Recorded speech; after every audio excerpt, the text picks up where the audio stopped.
lush green rainforests of the Borneo Island attract a large number of tourists. However, little do they know about the beautiful geological and tectonic attractions of the region.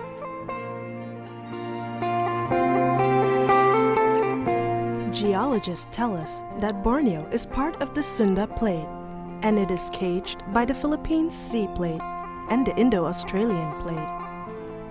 The tectonics of the region is still largely unknown, and that is probably the reason why the Sabah earthquake of 2015 not only shocked people, but most of the earthquake experts as well.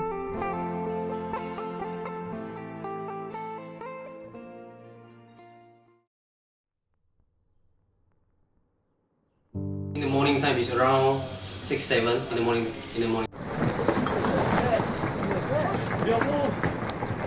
And that time, actually, I'm not in Ranau, but I'm in KK.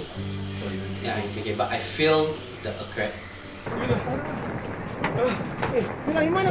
Dan bila saya bangun, everything semua saya nampak bergoyang, seperti yang dalam nampak kita boleh nampak itu bangunan yang semua objek yang seperti almari kami punya kipas ceiling semua everything bergegar kita. Lari. Dan pada masa itu kami pun sangat bingung, tidak tahu sebab ini bagi kami ini kali pertama kami rasa yang gagaran begini, yang sebegini kuat begitu.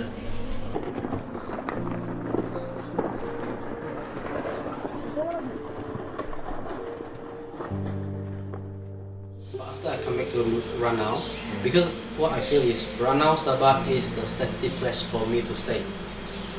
Even though it got a crack, but it's not that serious. So I think this is the safe place. But after I back to Ranau here, after a month, another crack hit again. But the problem is even though I'm in KK, I can feel the shake. And this is very new. Very new to Kota Kinabalu citizen.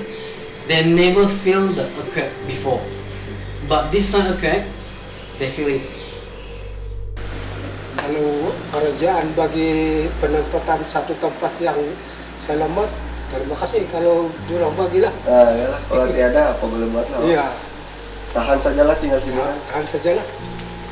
Mungkin dalam ratusan tahun begitu baru ada balik tuh gagaran, kan? Jadi mungkin yang dari mungkin puluh ribu tahun dulu memang ada di sini mungkin. Memang sudah biasa lah. Ya. Memang yang pertama kali yang sini yang tepak betul di sinilah dia punya tempat. Yang sana itu yang di sering sungai itu. Karena di bawah sungai itu. Sana dia punya tapak tuh, yang dia punya tempat betul gampang dulu. Sana memang dulu itu tiada runtuh itu di sering sungai itu. Jadi sudah gempa, barulah itu di sering sungai itu tidak berhenti jatuh di sungai sudah sekarang. Di sebelah sana pun jauh sudah yang kena jatuh, yang di tanah rata sana itu. Ya, macam nampak tanah runtuh ya. Di sana kan. Ada yang tebal itu di sebelah sana, yang di jauh sudah di sungai. The magnitude 6.0 Mount Kinabalu earthquake of 2015 has surprised people at large. This is primarily because it occurred in an area which is away from the active plate boundaries. We asked Dr. Afraz, an assistant professor of structural geology at University of Brunei Darussalam, about the Sabah earthquake. Sabah earthquake was, it was a surprise. It surprised many people, including scientists. Why? Because it occurs in an area which is considered tectonically stable. So here, for example, if you look at these dots, as you see, a large number of geological studies have extensively shown that most of the Asian regions are prone to earthquake risks, and this is particularly significant in Southeast Asia. The tectonics of this region allow the geological investigators to argue for severe vulnerability to major and devastating earthquakes in the near future. This reminds us of the devastations of Iran in 2017, Nepal in 2015, of Japan in 2011, and significant destruction of life and property at Achinese and Thai coasts in 2004, and of Kashmir and New Orleans in 2005. The Sabah earthquake occurred on a normal fault, which according to geologists is the type of fault where hanging wall blocks go down.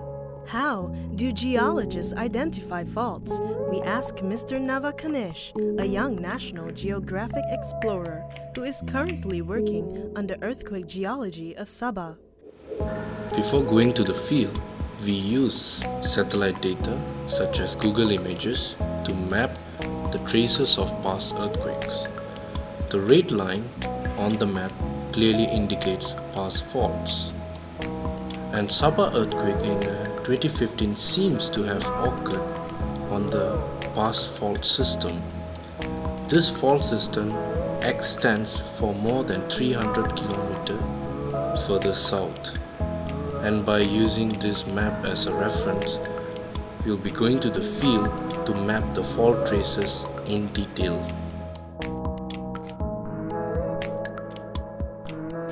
Now we know from the past studies that earthquake prediction is not possible. So how can we actually minimize the destructive power of earthquakes? The past geological work clearly suggests that earthquake prediction is difficult to achieve. However, Earth scientists agree that earthquake destructions could be minimized to a greater extent if proper scientific and administrative framework is established. Earthquake geologists strongly agree that one can defeat the destructive power of earthquakes only if scientists and administrative authorities work together and map the actual vulnerabilities on ground and simultaneously educate people about the probable causes of earthquakes and how to minimize destruction. This is particularly true because prediction of earthquakes has remained a major challenge, and we have to accept that. This means that there is a need to understand how to live with earthquakes. This can be achieved if we strictly abide by the strict construction standards, careful geological evaluation of building sites, and public education. It is hard to predict earthquakes, and it may remain like this for a long time. However, we strongly believe that earthquakes do offer a possibility for us to help each other in distress. And the fact remains that the great human race can withstand any disaster, provided we work together with full responsibility and sincerity.